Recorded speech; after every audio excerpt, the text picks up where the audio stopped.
أعوذ بالله من الشيطان الرجيم. بسم الله الرحمن الرحيم. ما شاء الله. الرحمن علم القرآن خلق الإنسان علمه البيان.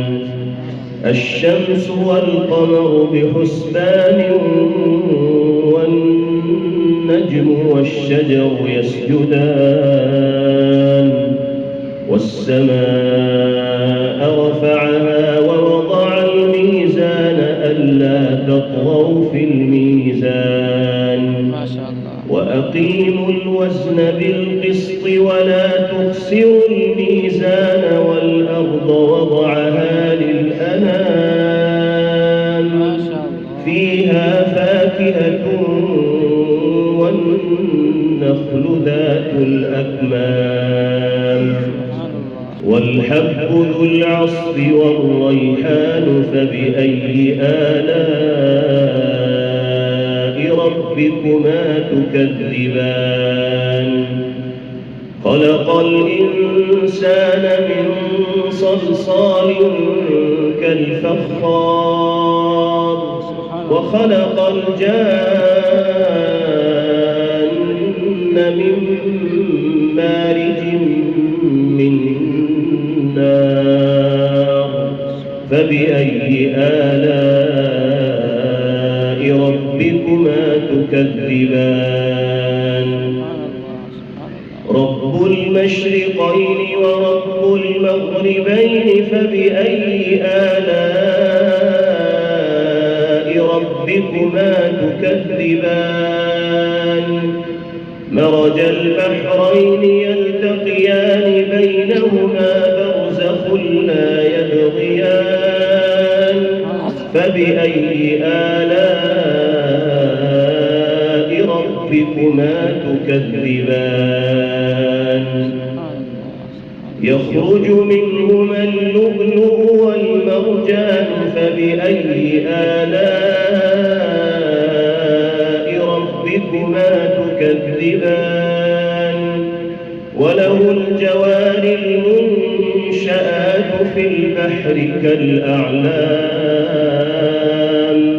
فبأي آلاء ربكما تكذبان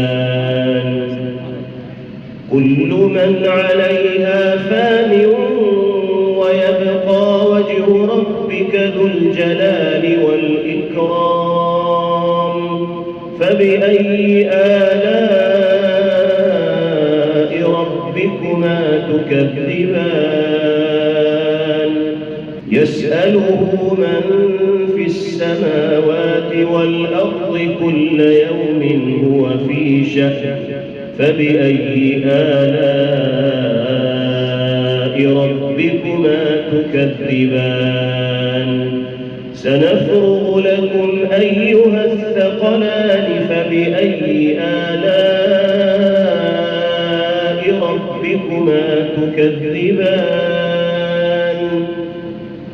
يا معشر الجن والإنس إن استطعتم أن تنفذوا من أقطار السماوات والأرض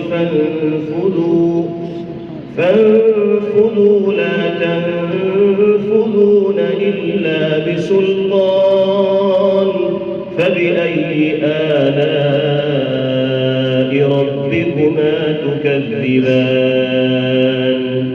يرسل عليكما شواظ من نار ونحاس فلا تنتصران فبأي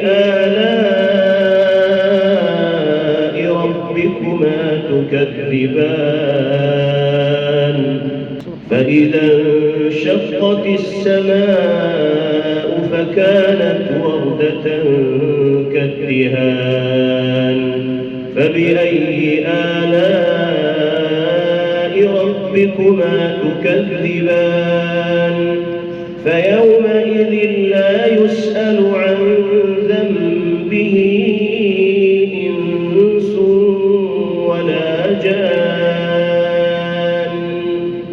فبأي آلاء ربكما تكذبان يعرف المجرمون بسيماهم فيؤخذ بالنواصي والأقدام فبأي آلاء ربكما تكذبان